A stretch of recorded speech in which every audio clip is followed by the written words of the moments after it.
fazer. Então, a partir de agora, você que está vendo esse vídeo, passa esse vídeo para frente, fala com as pessoas, dá um alerta. Olá, eu gravei um vídeo de apresentação, colocando o meu ponto de vista, qual o motivo de eu ter aberto esse canal. E durante esse vídeo que eu fiz, que foi uma prévia, eu falei que vinha de uma família tradicional da congregação e que tinha uma história de vida que era verdadeira, e eu gostaria de contar, porque eu gostaria de deixar muito aqui que eu nasci dentro de uma família da congregação, fui criado, recitei na reunião de jovens menores, e da parte da minha mãe, eu sempre tive uma percepção nas coisas que ela me contou, nas coisas que ela mencionava, que ela falava, na primícia, na grandeza que era o início da congregação, a visão que Deus trouxe através do irmão Luiz Francisco, que não foi dada continuidade, porque se tivesse sido dado a continuidade, hoje nós estaríamos num lugar maravilhoso. Claro, onde existe homem, existem falhas humanas, mas não falhas doutrinárias, falhas onde compromete os seus membros, onde divide um sentimento de Jesus Cristo. E minha mãe sempre foi uma pessoa muito temente a Deus, uma pessoa que entregou a sua vida, uma pessoa muito simples, que orava muito. E muitas vezes eu via a minha mãe sentada na cama com o véuzinho no pescoço, uma pessoa muito sincera, muito boa. Eu acredito que as pessoas que conheceram ela têm essa mesma ideia que ela deixou, esse testemunho cristão que ela deixou. Então, em primeiro lugar, eu não quero denegrir, atacar a imagem de ninguém, mas eu vou contar para vocês, dentro do que hoje se fala na congregação, eu vou falar para vocês referente ao nepotismo, referente ao monopólio, ao domínio humano, referente às coisas que foram dadas por grandeza, por ganância, por soberba, as pessoas que sempre se deram bem através de algo que era espiritual, que era maravilhoso. E a maioria das pessoas que estão na congregação, que até acabam ficando indignadas de ouvir falar, é que provaram essa pureza, esse sentimento cristão, essa manifestação que houve no início da congregação, quando o irmão Luiz Francisco chegou, enfim. E a história da minha vida, a minha biografia da minha vida, por eu ter nascido num lar, uma família da congregação, e a maioria dos membros da minha família, dos meus irmãos, cunhados, todos eles fizeram, os que já não estão mais, mas fizeram parte e tiveram uma influência muito grande dentro da congregação.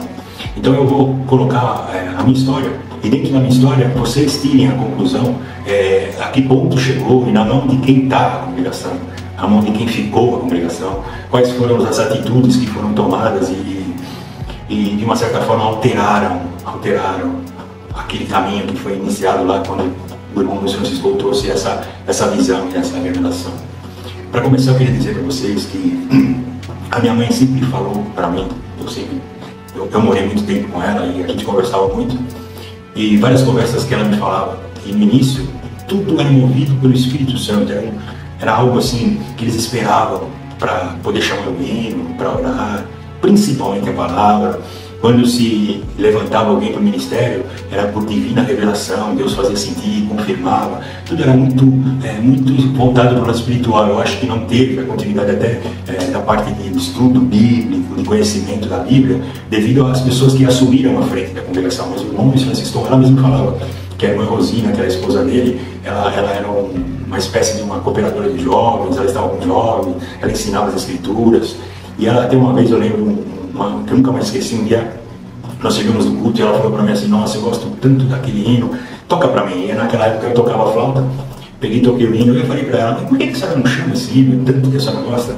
Ela falava: não pode, para chamar o hino a gente tem que esperar o Espírito Santo tocar no nosso coração. Então essa visão pura é a visão da maioria dos membros da congregação, respeito pelo ministério, pelos anciães, que eles mereceram esse peso, esse respeito lá no início, sem dúvida nenhuma. Eram homens pobres, homens que batalharam, que lutaram pelo Evangelho, por Jesus Cristo.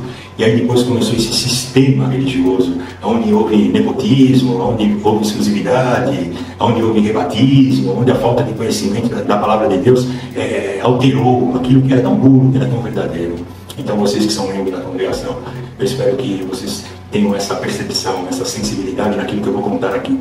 Tá? E eu quero deixar claro também, eu moro em Indaiatuba hoje, a minha comum congregação é aqui na Central, eu não tenho problema nenhum com o ministério daqui, não tenho problema com a irmandade, não estou sem a liberdade, né, que é tirada na igreja. Eu tenho assim, pelo contrário, eu tenho muita comunhão com os irmãos. Durante muitos anos da minha vida, o Senhor acabou, pelo chamado dele, não vou dizer para vocês, se fosse depender do meu sentimento, eu estaria muito longe disso, eu não estaria nem me envolvendo em nada disso. Mas eu tive um chamado de Deus, e durante 15, 18 anos da minha vida, Deus preparou lugares específicos como itinerante, onde Deus se usava na palavra, busca de dons. Eu vi muita obra, muita cura, muito milagre. Só que chegou um ponto que eu comecei a observar que a maioria das coisas eu não concordava, mas eu não podia falar. Primeiro porque não tinha ministério, segundo porque contrariava tudo aquilo que eu estava vendo, que eu estava vivendo, né? E eu comecei acabando me afastando, e eu falava, meu Deus, prepara uma outra igreja para eu ir, me tira disso, eu não quero fazer parte disso, o meu interesse não é material, eu não quero aparecer no meio desse povo, ter grandeza, ter superioridade, nada disso. E é dessa forma que eu sempre servi a Deus. Eu sou casado, tenho 57 anos, tenho 38 anos de casado, tenho, meus 3 filhos já são casados, tenho 4 netos, está chegando uma neta, a gente vive numa paz, numa harmonia. Durante muitos anos eu massacrei os meus filhos com usos e costumes, com cabelo arrastando no chão, tanta falta de orientação, tanta falta de discernimento, de entender. A gente acaba querendo mostrar algo que não é real, que nem precisaria mostrar, né? Então eu vou começar do início. E não tem como fazer uma omelete se a gente não quebrar os ovos, tá? Então, assim, eu vou falar aqui não é ataque pessoal a ninguém. Muitas dessas pessoas já não estão mais, já faleceram, eu não quero ofender os filhos, ninguém, a minha intenção não é essa, mas eu preciso fazer isso porque o momento que nós estamos vivendo hoje é de uma grande mudança. Deus vai mudar esse monopólio, esse sistema, porque independente da congregação, as outras igrejas, todos os lugares, Deus está se manifestando e nos preparando para os últimos tempos, onde vai ter que haver união, amor, misericórdia. Então, assim, eu não quero atacar ninguém, eu não quero ofender ninguém, mas tudo que eu vou falar aqui, perante Deus, é verdade, é real, aconteceu. Eu tenho 57 anos, e no ano de 1964, eu e meu irmão, eu tenho um irmão gêmeo, chama-se Gessé, e nós fomos deixados para adoção aqui na clínica de Indaiatuba, no hospital de Indaiatuba. Segundo o relato até de uma irmã da congregação, que por um acaso um dia a minha esposa a conheceu, e ela que havia cuidado de nós quando nós nascemos. E ela relatou que minha mãe era uma moça solteira de 16 anos, que se envolveu com um homem mais velho, acabou engravidando, e naquela época o Hospital de Indaiatuba das Freiras, eles adotavam muitas crianças, eles doavam crianças, e a minha mãe, segundo o relato dela, tá, ela não conseguia encontrar, a minha mãe, biológica, né, tô falando, ela nos deixou aqui contrariada, mas a mandada do meu avô biológico, ele não aceitou, não queria, mesmo porque o meu pai biológico não era aceito na família. Ela disse que era uma família tradicional, de posses, e a minha mãe pediu para que não separasse a gente, que aquele que adotasse fosse da mesma família. E assim foi feito. A irmã que cuidou da gente, ela é daqui da Central, aqui em Indaiatuba, ela nos falou que antes de sair, ela falou, cuida deles e permita que uma família que tem condições financeiras para dar uma boa educação. E ela falou assim, olha, a família que adotar os dois, quem adota 2 crianças vai ter que ter uma condição financeira. E naquela época meu pai tinha uma casa aqui em Indaiatuba e ele passava férias.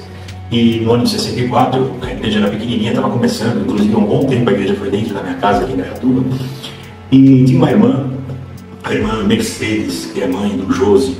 O Josi é um conhecido aqui da cidade, filho dessa irmã.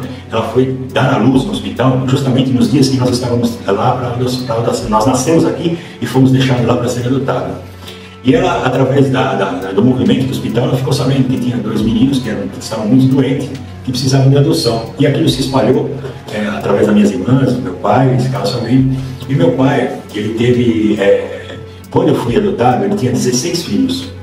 E depois ele teve mais 3 filhos que haviam falecido, de criancinha, de bebê. E 2 desses que faleceram chamavam Gedel. E quando meu pai ficou sabendo, ele olhou para minha mãe e falou para ela, Rosa, vamos adotar essas crianças, né? Quem sabe a gente pode E eles já estavam, meu pai já era aposentado, já tinha uma certa idade, e eles colocaram, Deus colocou isso no coração deles, eu acredito, e eles foram na igreja congregar. E Deus mandou a palavra na igreja, ele falou que aquele sentimento de caridade era Deus que tinha colocado, que era da vontade dele. Na mesma hora, o meu pai tomou a frente e foi. E como nós éramos uma família evangélica, cristã, protestante naquela época, a gente falava, sentiram uma certa dificuldade, porque o hospital é um hospital católico, mas através de um deputado aqui da cidade, na época meu pai conversou com ele, nós já tínhamos sido adotados por uma família de médico que nos devolveu por causa da nossa saúde, nós estávamos muito debilitados. E nessa família, quando nós voltamos, meu pai, através desses relacionamentos, contatos que ele tinha na cidade, ele conseguiu nos adotar. Eu quero deixar bem claro que eu sou adotado como filho legítimo. Tá? Se não fosse pela idade, pela maturidade, pelo conhecimento, até deles terem nos contado, nós nunca saberíamos. Porque existe uma semelhança, principalmente minha, muito grande com a família do meu pai. Até eu tenho alguns primos na internet que eles até brincam e falam: nossa, mas você é a cara da Oliva, você... Porque o meu avô, pai do meu pai, ele tinha mais ou menos a minha semelhança, olho azul, o mesmo tipo de pessoa. Eu tenho uma mancha nas costas muito parecida com a da minha irmã. E, enfim, e meu pai, para vocês terem uma ideia, tá? Meu pai, quando nós íamos ser retirados do hospital, nós nascemos no dia 17 de junho de 1964. E nós fomos adotados e fomos para casa no dia 23 de julho de 64. E quando nós chegamos em casa, meu pai avisou todo mundo que íamos chegar e tal. Para todos vocês terem uma ideia, ele colocou a minha mãe na cama, como se tivesse tido as crianças, e fez com que nós chegássemos e fôssemos colocados na cama, simbolizando que nós, para eles, nós tínhamos nascido ali, éramos filhos biológicos. E a minha mãe contava que um dia ele falou com um dos meus irmãos que nunca ninguém poderia falar nada para nós, que ele não ia admitir. E assim, olha, eu digo para vocês, eu tive 10 anos na minha vida, muito mimo, muita alegria. Meu pai, apesar de ser uma pessoa dura, séria, comigo ele tinha uma afinidade, porque eu acho que, eu lembro que quando ele me apresentava para as pessoas, ele falava: olha, esse aqui é um dos gêmeos que eu adotei, mas ele não falava, ele falava um dos gêmeos, ele é a cara do meu pai, ele gostava, ele demonstrava isso. Eu trabalhei muito tempo com ele nos afazeres dele, ele era aposentado, ele tinha um hobby de passarinho, construir gaiola, eu participei muito, ele era muito de fazer comida, cada dia era um evento, era um cardápio que ele fazia, por ele ser aposentado, por ele ter uma condição financeira, ele conseguia fazer isso. E eu cresci do lado dele, e quando nós completamos 10 anos, no ano de 75, houve aquela crise de meningite, e essa crise, ela foi uma epidemia que deu, né? Foi um debate. Todo mundo se vacinou e ele não quis se vacinar. Ele tinha diabetes muito alta, ele não controlava, ele era médico. E ele passou mal e veio a falecer. Meu pai, ele foi o primeiro encarregado regional de orquestra que teve no Brasil, na congregação. E ele faleceu, eu lembro como se fosse hoje, numa sexta-feira. E ali, depois desse episódio, né, da ausência dele, a nossa vida mudou totalmente. E é isso que eu quero que você, pai, mãe, você que tem uma percepção, um sentimento de materno, de paterno, você entenda as minhas palavras e compreenda aquilo que nós passamos. Eu tinha 10 anos e tinha sido criado com o papai ali do lado dele, cuidando, fazendo de tudo, éramos mimados. Para vocês terem uma ideia, ele fazia aniversário no dia 17 e no dia 23 para nós. Ele fazia festa, com tudo que tinha direito, ele obrigava as pessoas a irem lá. E a gente sabia que ninguém gostava muito da gente, a gente não era muito bem aceito por todos, né? Existia aquele sentimento, eu ouvi muitas vezes: qualquer dia eu vou falar para você de onde você veio, e a diferença que tinha entre os primos, né? Para isso aí não é nem filho que está aí, isso aí ganha tanta coisa, tanta história, e a gente é criança e a gente grava isso. Eu vejo hoje, eu sou avô, eu tenho os meus netos, a gente tem cuidado de preservar eles, para eles que isso não influencie a vida deles, né? E nós éramos pessoas, crianças normais, tá? Fomos criados dentro da congregação, recitava com o irmão Maninho, querido irmão Maninho lá do Brás. Fomos criados lá. Então, como meu pai tinha casa em Indaiatuba, nós fomos criados em São Paulo e em Indaiatuba. Toda quarta-feira ele tocava, ele tinha que estar no Brás, porque ele regia lá no Brás. Então nós estávamos lá. E final de semana nós íamos para Indaiatuba. Então eu fui criado aqui nessas duas cidades, Indaiatuba e São Paulo.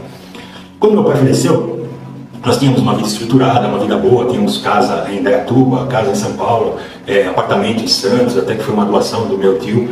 E quando meu pai morreu, quando ele foi embora, começou um desastre na nossa vida. Para vocês terem uma ideia, Meu pai morreu em setembro de 75. Quando foi janeiro de 76, eu e o meu irmão estávamos indo para o colégio interno, o colégio Itapecerica da Serra, o IAE, Instituto Adventista de Ensino. Naquele mesmo ano que meu pai morreu, o meu irmão, um dos meus irmãos, o Germes Oliva, ele reuniu, como ele era ancião, ele tinha ministério, ele reuniu a família e convenceu a todos que tinha que contar para nós que nós éramos filhos adotivos, porque com isso ia fazer com que a gente reconhecesse que éramos filhos e que nós devíamos melhorar, ser pessoas íntegras pelo favor que nós tivemos. Mas a intenção não era essa, a intenção era de tirar nós da frente, porque nós tínhamos 10 anos, pelo menos até a maioridade tinha pelo menos uns 8 anos, né? E aí o que aconteceu? Minha mãe ficou praticamente doente de ver a gente no colégio interno, ela nunca aceitou. Nós tínhamos uma casa em Indaiatuba, que era uma casa grande, tinha uma casa velha junto, que meu pai reunia toda a família. Logo que meu pai morreu, esses meus irmãos, né, eles derrubaram essa casa para evitar que a família viesse. E mandaram nós para o colégio interno. Minha mãe, eu lembro que eu vinha no final de semana no colégio interno. Foi muito difícil porque eu posso dizer que era um filhinho de papai, assim, de carinho, de comida, e de repente nós fomos para um colégio adventista, que era uma outra cultura, que era um vegetariano. Além de passar fome, a gente passava tudo, a gente chorava muito, era muito difícil. E nós ficamos esse ano inteiro. Quando nós saímos do colégio, a nossa casa, que era da Praça da Clínica, tinha sido alugada, e a casa de São Paulo, o metrô Bresser, que era logo perto da congregação do Brás, havia desapropriado e pago pelaquela casa, pago por uma outra casa que tinha do lado ali na rua de Ipanema, não me lembro o nome agora da rua, vou falar porque eu não me lembro. Próximo ali, do outro lado da linha do trem, que essa casa era da minha irmã, a Almires. E quando nós voltamos do colégio, nós já não tínhamos mais casa, não tínhamos onde morar, nós ficávamos andando de sacolinha para lá e para cá, porque não tinha estabilidade em lugar nenhum. Minha mãe, nós ficamos um tempo na casa desse meu irmão aí, porque foi assim, o meu pai, ele tinha, o meu irmão, o Gregório, ele tinha uma procuração do meu pai. Então, foi passando de mão a mão, tá? E não sei o que aconteceu, que quando chegou na mão do último, já não tinha mais nada. Não tinha bem, não tinha dinheiro, não tinha nada. A única coisa que sobrou foi a casa aqui de Indaiatuba, que não poderia ser vendida, mas do restante de dinheiro, de aplicação, eles mandavam um X total para minha mãe, para ela sobreviver com a gente. Isso, aí eu morei na casa da minha irmã, o meu irmão morou na casa da outra minha irmã, e minha mãe ficava na casa da outra minha irmã. Quer dizer, a gente ficava espalhado, todo mundo, sem casa, sem direção, sem nada. Eu estou dizendo isso porque é uma família cristã, uma família que confessa Jesus Cristo. É uma família onde tem amor, onde tem misericórdia. Imagine se não fosse. E depois eles alugaram uma casa, para vocês terem uma ideia, depois que meu pai morreu, minha mãe nunca mais teve nem nada, nem uma casa, nada. A única coisa que tivemos, que faz uns 15 anos atrás, foi vendida a casa aqui da Indaiatuba da Praça, que deu uma polêmica, uma briga tão grande, que eu vou também contar para vocês, para que vocês possam entender o amor, a misericórdia, a união. E eu falo isso porque essas pessoas são pessoas que estão à frente da congregação. Ficaram durante muitos anos no comando. Meu irmão, Germes Oliva, ele é ancião até hoje lá. Agora ele está doente. A gente lamenta muito pela enfermidade dele, mas é a pura verdade. Eu não vou deixar de falar aqui o que é a verdade, Quando eu tinha 18 anos, eu comecei a namorar a minha esposa, né, que é a Zizi, até hoje somos casados. E eu já não ia mais na igreja porque eu ficava indignado. Eu lembro que eu morava em Indianópolis e o meu irmão, ele ia lá de segunda-feira atender o culto de Indianópolis. Eu nunca fui, porque eu ficava indignado de ver falar como que essas pessoas podem dizer que são crentes. Ser crente desse jeito é melhor não ser, é melhor não ter amor, não ter misericórdia, não ter nada, na verdade. E o meu irmão tem um outro irmão que chama-se Eleazar Oliva. Ele é ancião da Vila Sônia. Eu estou falando os nomes das pessoas porque para vocês verem em que grau, em que está, no que ficou essa graça CCD que Deus deu para esse irmão trazer com tanta pureza. Pessoas interesseiras. Eu digo para vocês, eu nunca vi tanta pessoa preconceituosa, interesseira, soberba. Pessoas que quando você vai conversar com eles, eles falam o nome, o sobrenome e o que a pessoa tem. Sabe? O fulano de tal, ele é dono de uma rede, não sei o que, rede, não sei o que lá. É uma coisa absurda, feia de se ver. E eles são melhores, eles são superiores. E eu casei com 18 anos. E quando eu casei, eu morava com a minha mãe, eu tinha 18 anos. E minha esposa ficou grávida. E eu tentei montar um comércio em Indaiatuba e não deu certo. E quando eu casei, eu procurei o meu irmão, o Germes Oliva, junto com o Erasto Oliva, que acabou de falecer há pouco tempo. E eu procurei eles falando, olha, eu estou precisando de uma ajuda de vocês aí, da mamãe, para eu poder dar uma adiantada na minha vida, montar alguma coisa, fazer alguma um apoio. Então eu fiz uma proposta para eles, para os dois. Eu fui lá na gráfica, em Velo Graphic, que é do James Oliver, não tem mais, mas era lá. E eu fui lá conversar com ele, com o Erasto, e pedi para eles: olha, vamos fazer o seguinte, vocês compram uma parte da minha casa, que eu tenho direito, da Praça de Iratuba, e me dá uma parte desse dinheiro, e depois quando vender eu pego o restante. Eu, 18 anos, com uma mulher grávida. E o que eu estou dizendo aqui, a própria mulher, a esposa do Erasto Oliver ofereceu, ela pode confirmar isso, porque ela acompanhou. É uma pessoa íntegra, uma pessoa digna. Até um tempo atrás encontrei ela no supermercado, ela já se separou dele logo. E eu não queria falar, mas eu sabia no fundo que eu não podia confiar nele. E ele pegou, olha o que eles fizeram. Eles pegaram o dinheiro da conta da minha mãe e deram esse dinheiro para mim. Pegaram parte da minha casa e transferiram para o nome dele, tá? No nome do Erasto. E quando vendesse a casa, ele me dava parte. E quando eu fui falar com ele um dia na casa dele, com a esposa dele junto, a esposa dele falou: olha, pode ficar tranquilo, porque quando for vendido eu mesmo vou intervir. Só que quando vendeu ela já estava distante dele, já tinha se separado, não tinha mais nada a ver com ele. E resumo, para vocês entenderem, isso tudo que eu estou falando são pessoas que são da congregação, têm um ministério.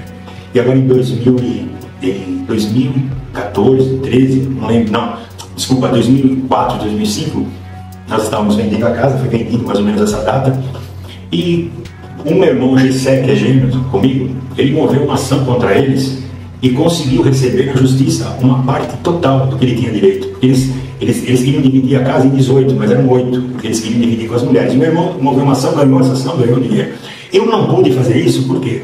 Porque eu não estava no meu nome, estava no nome do meu irmão. E o que nós tínhamos combinado era de ele, depois de vender, ele me pagar a minha parte. Isso todo mundo sabia, todo mundo sabia. Eu morei até a casa ser vendida, dentro dessa casa.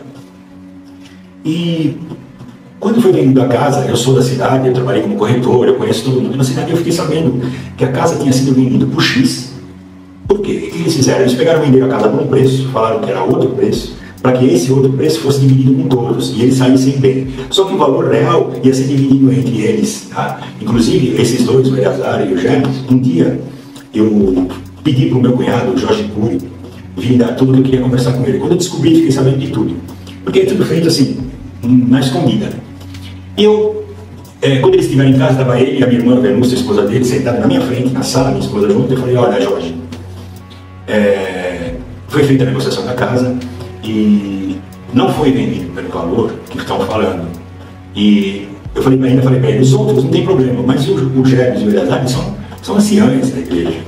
Eu acho que você poderia intervir e chamar a atenção dele, trazer eles, cobrar, fazer alguma coisa, porque eles dividiram dinheiro a mais e eu estou sendo prejudicado, porque agora estou sendo obrigado a sair da casa com uma mão frente atrás, porque não está no meu nome, eu confiei.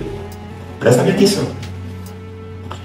Ele simplesmente olhou para mim e falou: olha, vamos deixar como está, vamos entregar na mão de Deus, que Deus vai fazer justiça, vamos ficar com o que nós estamos vendo. Aquilo entrou uma indignação tão grande em mim, porque eu vejo que tudo é feito dessa forma. São pesos e medidas diferentes. São pessoas que para uns, quando interessam, quando faz parte ali de alguma coisa, é um peso, para outro é outro peso. E eu digo para vocês, eu não estou aqui, graças a Deus, os meus filhos, todos estão encaminhados, eu tenho meu trabalho, a minha esposa sempre trabalhou, a gente conseguiu comprar um apartamento, estamos vivendo, graças a Deus, sabe? Eu estou falando isso porque eu quero que vocês que fazem parte da CCV, entendam o que tem por trás de tudo isso. Por que tanta crítica? Por que tanto monopólio? Porque são pessoas nesse nível, pessoas que têm esse sentimento. Então eu vou continuar aqui. Não sei se vai poder gravar tudo nesse vídeo, mas aí eu vou dar continuidade no outro vídeo. Depois de tudo isso, a minha indignação, e sem contar o que eu ia vendo, né, nos bastidores, o nepotismo, colocando o filho no ministério para garantir que o domínio da congregação fique no Brás. Vamos colocar o nosso filho aqui, ó, ele é novinho. Então vamos lá, vamos para a segunda parte. E se não, esse histórico tudo, Deus converteu meu coração. Deus me chamou a minha esposa, começamos a servir a Deus, mas eu vou dizer uma coisa para vocês. Eu comecei a aprender o que é a salvação, o que é Jesus Cristo, buscando, lendo, ouvindo outros lugares, buscando informações, porque lá nunca se falou de Jesus Cristo, de salvação, não. tem que ir para o culto, vamos para o culto, vai para o culto, vai buscar Deus, que Deus te abençoa. Deus prepara tudo, e esse era o discurso. Deus prepara tudo, Deus abençoa. Nós íamos na igreja para ficar bem socialmente, que nós estávamos fazendo. Não importa se você sair lá fora, você é um alcoólatra, um drogado, você se prostitui, você faz o que você fizer, não importa. Importa é que no momento do culto você esteja lá, e você esteja bem com toda a família, com todo mundo, e glória a Deus, e louvado seja Deus. É desse jeito, é dessa maneira, é dessa maneira. Vocês vão entender por quê. E aí, eu me converti, me batizei, depois de um processo bonito que Deus fez na minha vida, e naquela fé, naquele ímpeto de crente novo, glória a Deus, e era oração, e era culto, e aquele sentimento dos meus irmãos, ele se tornava difícil, era difícil porque eu conhecia as obras deles, era difícil eu entender, né, e aceitar, porque eu via que não batia uma coisa com a outra. Não que eu sou perfeito, eu nunca fui perfeito, eu nunca vou ser, mas eu não estava ocupando um lugar onde eu sujei as minhas mãos e me arrependo e continuo, e está tudo bem, e tenho moral porque eu sou do ministério, porque eu sou ancião, porque eu sou mais velho, porque eu sou presidente, tem alguma coisa errada. E eu comecei a congregar, conheci os movimentos de oração, profecia, os cultos fervorosos, eu congregava de manhã, de tarde, de noite, aquela coisa maravilhosa, né, da conversão, mas sem conhecer, sem saber o preço, o que é a salvação, o que Jesus veio fazer, sem saber tudo. Tem coisas que eu aprendo agora e fico até com vergonha. E nessa minha conversão, eu comecei a trabalhar numa gráfica, e nessa gráfica, que era do meu cunhado, ele me contratou. Trabalhei um tempo lá como ajudante e depois eu fiquei como encarregado de acabamento. E nessa época, todos os serviços da congregação, recitativo, os bloquinhos de pedido de oração, tudo que a congregação fazia impresso era feito naquela gráfica. E eu sentia até virtude de poder estar intercalando o bloquinho de recitativo. Tudo aquilo ali para mim era maravilhoso. Era aquele crente novo, aquela percepção de glória a Deus, é o caminho, estou aqui servindo a Deus e tal. E para minha surpresa, eu percebia, comecei a ver, que aquele serviço, ele era levado lá por um irmão que hoje é ancião, até uns mais antigos, aí atende os cultos aí da internet, que é primo nosso, né? Eu digo primo deles, né? Ele que levava esse serviço para a gráfica. E ele levava lá e ele era comissionado, ele ganhava comissão naquele serviço. Não sei se ganha até hoje, porque mudou muita coisa. Tanto é que depois ele veio a trabalhar lá na gráfica. Eu lembro que na época ele ganhava 10 mil, uma coisa assim, só para levar o serviço da igreja. E não existia uma licitação, uma cotação, não, levava lá, fazia, tá aqui o teu, tá aqui o meu. Eu trabalhei em compras, trabalho, sou vendedor até hoje, eu trabalhei em compras, eu sei como funciona. E aquilo começou a me indignar, eu vi aqui os bloquinhos de recitativo, para vocês terem uma ideia, nós enfaixávamos os bloquinhos de 50 por 1, era 50 bloquinhos. E eles não tinham nem 50 folhas, era 35, uns. Então a gente media os blocos. E uma vez eu fui falar com ele e falei, olha, é o seguinte, não está batendo aqui. Não, igual lá, manda assim mesmo. Eu falei, mas é da congregação. Ele falou, não importa, é cliente igual a todos.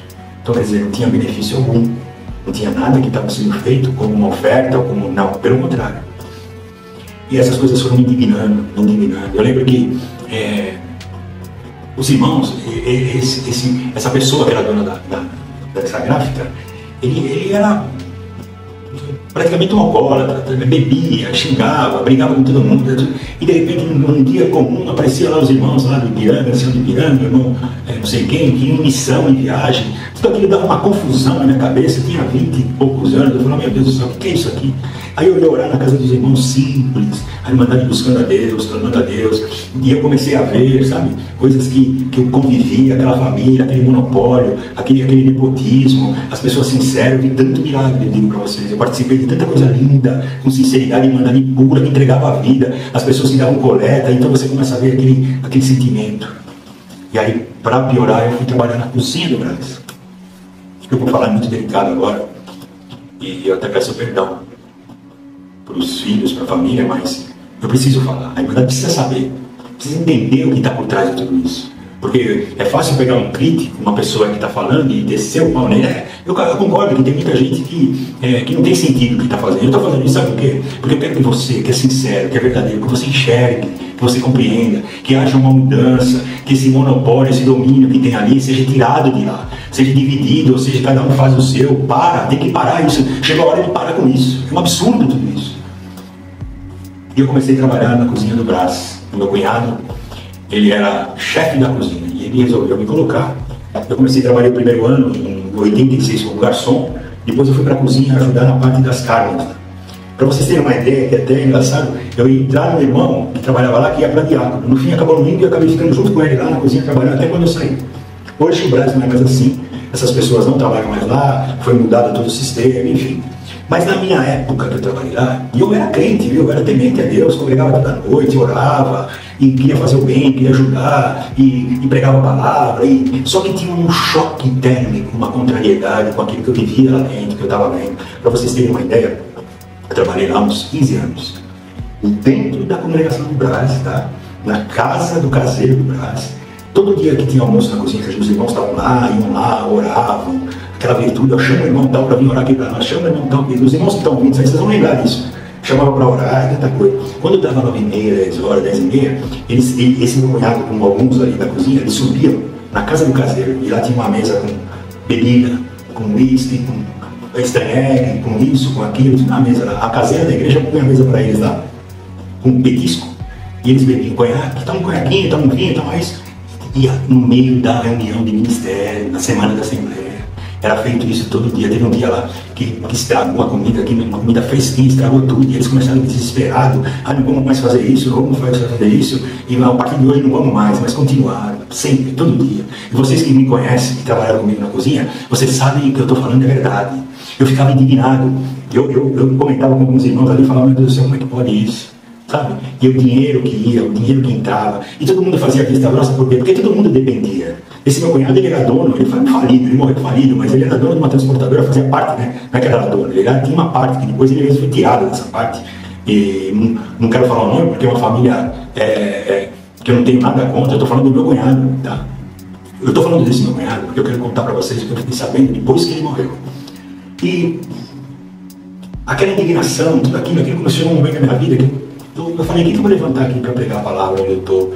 Que eu vou dar continuidade nisso? Esse monopólio, no ano de 2000, 2001, o meu cunhado, o Jorge Cury, assumiu a presidência da igreja, e a gente sabe que tudo foi feito de qualquer jeito, de qualquer maneira, tiraram o irmão que estava lá para colocar ele, a gente sabe disso, tem um histórico disso, tem tanta coisa que aconteceu, aquele irmão Jeremias, o Ido, que era o diácono. Eu vou dizer uma coisa para vocês, eu não estou aqui para falar dele, mas eu cansei de ver lá no Brás, presta atenção. Nós tínhamos toneladas de comida. E à noite, para nós que era da cozinha, tinha um balcão lá no Brás, que eles iam na casa de esfirra do Juventus, na pizzaria São Pedro, um dos lugares mais caros que tinha, e faziam aquela compra e enchia aquele balcão. Eu olhava aquilo, eu estava respirando comida, me dava até a hora de falar, meu Deus do céu, quem comprou isso aí? E eu lembro que eles falavam, Deus preparou, o irmão Jeremias comprou. E eu achava um absurdo. E um dia eu estava saindo do dormitório e dei de cara com o irmão lá que trabalhava comigo, e ele estava com um pacote assim, dinheiro, um pacote, dinheiro na mão. E aí ele brincou, quer dinheiro comigo? Eu falei, nossa, você arrumou tudo isso aí? Deus se preparou, o Brás é bom. O irmão sentiu de mim, o irmão Jeremias, cuido, que era diácono do Brás. Mas agora me fala, tudo isso é dinheiro do fruto da coleta, dinheiro da irmandade. Esse oba-oba que tinha lá não tinha limite de gasto, lá não tinha respeito pelas doações, não, ali era um lugar assim, olha, vocês vão me desculpar o que eu vou falar agora, tá? Mas é o que era falado entre eles na cozinha. O Brás é uma teta.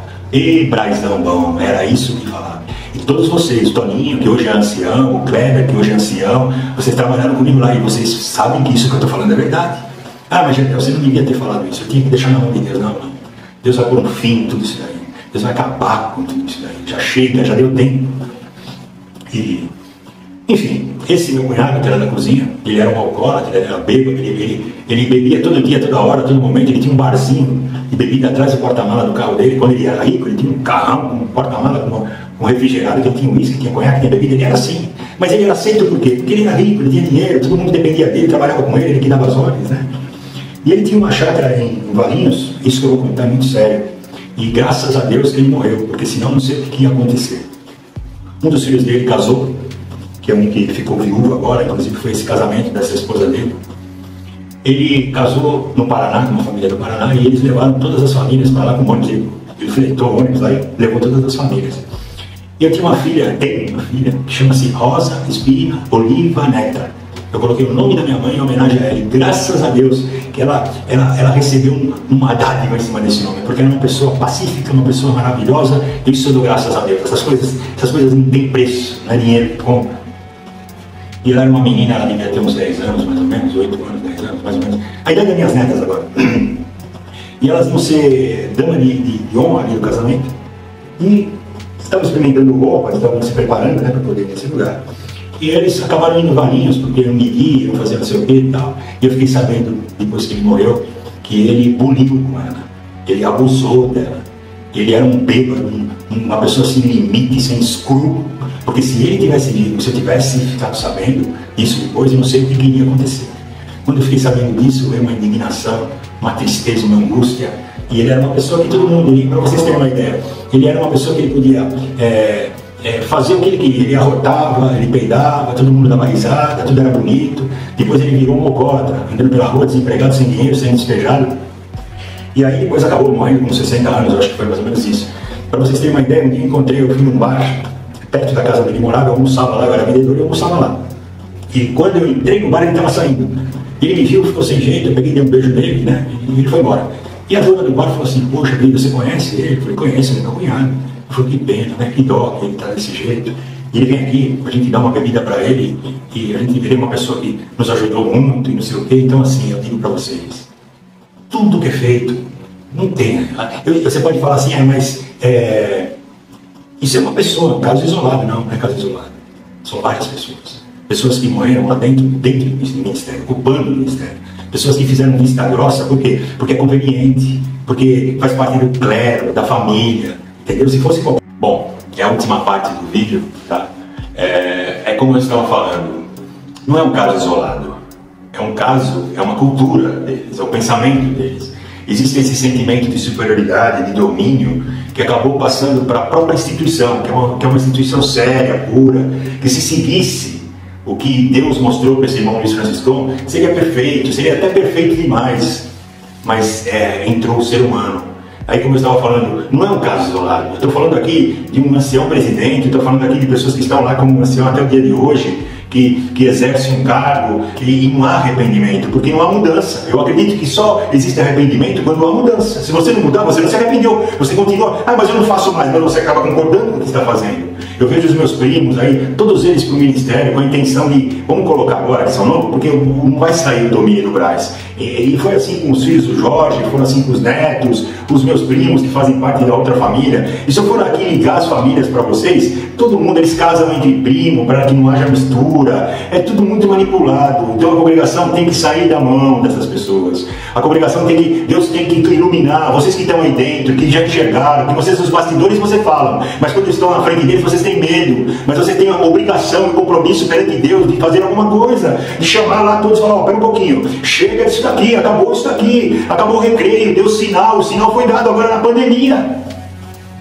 E você que é da congregação, você é sincero, você é puro, você sabe quanto que Deus já se manifestou. A intenção é que pare com isso, porque teve muita gente que foi prejudicada, muita gente foi jogada fora, muita gente foi julgada, são pesos e medidas diferentes, entendeu? O Jorge Cury mesmo, ele saiu do domínio, onde ele conquistou através do sofrimento do irmão Nicolau, de trapaça, de dar dinheiro para contar mentira, enfim, tudo isso aí, e fora as histórias que tem de uma tal de Marlene, disso, e um encobre daqui, um encobre de lá. Esse próprio presidente que está aí foi indicado por ele veio, pulou na frente de todos os mais velhos. Vocês que não concordaram, por que vocês não se reúnem e falam: chega, basta, vai ser assim, muda, tira isso, porque senão os que estão vindo vão continuar do mesmo jeito, não vai haver mudança, o povo não vai ser liberto desse peso, apesar de que o povo, eles congregam, né? Eles frequentam a igreja, são frequentadores da igreja, não são membros, porque se fosse membro registrado, poderíamos fazer uma abaixo-assinado e falar: nós não queremos isso, não concordamos com isso. Coloca parente, coloca amigo, um faz média. Eu cansei de ver troca de favores, tudo isso que falam aí é verdade.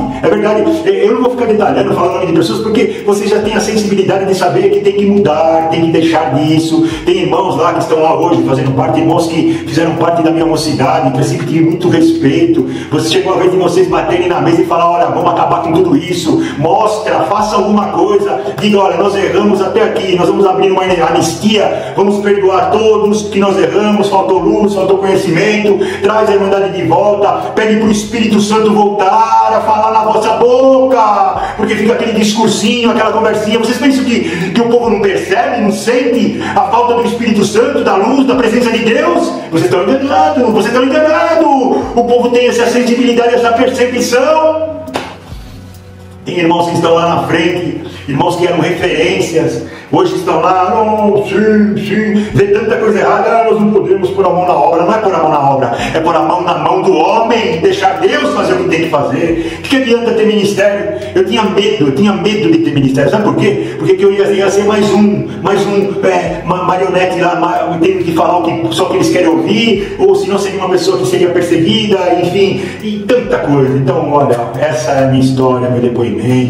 Sabe, os ovos foram quebrados, o omelete para poder fazer. Então, a partir de agora, você que está vendo esse vídeo, passa esse vídeo para frente, fala com as pessoas, dá um alerta. As coisas foram feitas erradas, foram. E agora, o que vamos fazer? Começa tudo de novo. Reconhece, fala: olha, nós erramos, nós se precipitamos, nós vamos voltar atrás, nós vamos perdoar todo mundo que nós tiramos liberdade, que as medidas foram feitas erradas, que nós não tínhamos entendimento, pecado de morte, a pessoa cometeu um deslize, ele já não tem mais direito de ir para o céu. A pessoa, mas é por quê? Porque não é teu filho, porque não faz parte da tua família, porque não é teu membro, porque dentro da minha própria família eu vejo a pessoa larga o marido, já volta com o outro que já tinha lá atrás, o outro volta, outro casa, outro faz, e não acontece nada. Deus preparou assim, é melhor, Deus é bom só para vocês? Não, Deus é bom para todos. Então chegou a hora de mudar, Eu abri esse canal aqui e olha, se vocês olharem tudo que eu falei, nessas reflexões que a gente vem fazendo, é tempo de mudança, é tempo de prosperidade, é tempo de alegria, é tempo de reconciliação, é tempo de conhecer a palavra, de estudar a Bíblia, de compreender a Bíblia. A Bíblia não deixa louco não, a Bíblia traz luz. Como eu falei tanto dessa família, eu vou falar de uma pessoa que eu tenho uma admiração muito grande, respeito, apesar de não conhecer ele. Ele é primo, né, deles, e eu não conheço de criança, quando eu ia na casa deles, alguma festa. É o irmão Joel Espina. Em 2007, quando ele entregou o ministério e fez aquela carta, quando eu li, era exatamente o que eu sempre pensei. E ele ficou indignado, porque ele não podia mais fazer parte disso. De ver esses irmãos indo viajar com o dinheiro da igreja, esses irmãos vai para cá, esses irmãos vai para lá, e vai para cá, e vai para lá. Eu lembro, eu vou falar para vocês aqui, me perdoem os filhos, a família, mas eu lembro que meu pai, ele falava muito do Jorge Cury, ele falava: pô, Jorge Cury vai viajar 19 meses fora e larga a família dele aí passando fome. Eu ouvia isso de criança, de 8, 9, 10, até meu pai morrer, ele falava isso. Ele ficava indignado. Eu nunca vi fruto nenhum, eu nunca vi nenhum testemunho que Deus fez milagre. Engraçado que essas pessoas gostam de ir para a Europa, para a Espanha, para a França. Por que não vai lá? Por que não vai nesses países aí onde estão matando cristãos? Vai lá evangelizar, já que você quer evangelizar, vai nesses lugares, a obra de Deus está crescendo. Vai lá, é só família, é só gente que foi lá, quebrou aqui no Brasil, foi lá começar a vida. Lá é um ou outro que foi por causa da empresa, mas o resto é tudo gente quebrada que foi para lá. Os irmãos mesmo, eu vejo irmãos de ministério que foram lá: não, vou ser o Sião de Tampa, da Flórida. Vai lá, quebrou, voltou, puseram no ministério de novo. Se vai fazer isso, vai uma outra pessoa fazer isso para ver o que acontece. Então chega, Irmandade, em nome de Jesus, acorda. Busca de Deus a luz. Povo, ministério, vocês que estão aí na frente do povo, acorda, dá um basta em tudo isso, reconhece, fala: ó, chegamos até aqui, daqui para frente vai ser diferente, vai ter mudança. Passa o domínio, tira o domínio da mão do braço, porque não tem que ficar lá. Divide. O estado de Santa Catarina, o estado de tal, o interior de Campinas, divide, cada um tem a sua cultura, não precisa centralizar dinheiro. Lá é um cabide de emprego. Eu lembro que há pouco tempo atrás eu conversei com uma pessoa e falei: cadê o seu irmão? Meu irmão está bem, agora está com burro na sombra. Eu falei: o militar, ele está trabalhando lá dentro do braço. Além de tudo, tem isso também. Então, por favor, acorde. Eu falo isso de coração. Vamos tentar resgatar aquela primícia, aquela joia que o irmão Luiz Franciscão trouxe. A minha mãe, que era uma santinha, que nunca exigiu nada, uma mulher que nunca teve nenhuma casa para morar, porque todos tomaram tudo que era dela. A minha mãe, uma serva de Deus, não tinha boca para nada. Ela falou para mim: o irmão Luiz Franciscão não veio mais para cá porque ele não concordou com a igreja do Brás. Quando fizeram aquela igreja, fizeram monopólio, tomaram posse disso daquilo. Você saía do Brás, eu lembro que era criança, saía do Brás do lado da família nobre. A família nobre fica aqui. Aqui fica os mais ou menos, e aqui os pobres já vai saindo e já vai embora. Então, chegou a hora de acabar com isso. Porque, olha, eu tenho certeza de uma coisa: se não houver isso, Se não tiver um arrependimento, uma humilhação, se não voltarem atrás, Deus vai dar o jeito dele para que as coisas, para que o povo receba aquilo que é dele. Tá bom? Eu agradeço pela atenção, desculpa aí pelo longo vídeo.